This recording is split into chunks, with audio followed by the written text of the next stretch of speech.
But when you nail everything like Affinity Yeah. does, This is why it's so good that there's guys like the Chad Stahelskis and so on that really understand both sides of it.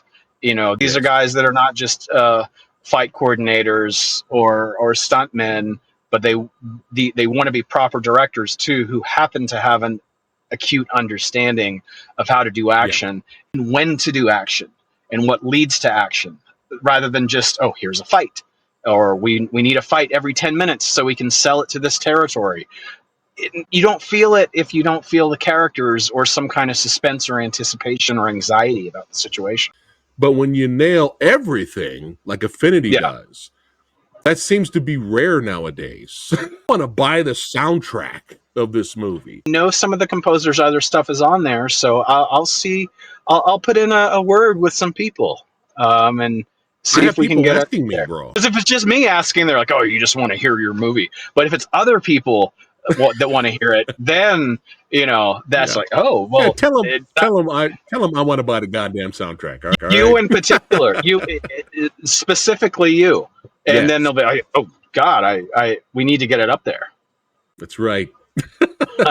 But yeah, but going back to my buddy Billy, who was that was one of the things he really was impressed by was the soundtrack after we watched the movie, and he wanted to buy the soundtrack too. But he Well, so now we again, have two. there you go. Yeah. He's been watching a lot of the classics. I'm catching him up, and but he's new to Marco. That's why I was like, Mm. you gotta see Marco Zaror in action, dude. I'll never forget watching Kiltro for the first time in that alleyway fight. I was like, what is this? This is Mm-hmm. absolutely insanity. Marco is interesting because, and this is something I've started telling people who ask me about him, or may have seen him in John Wick or what have you.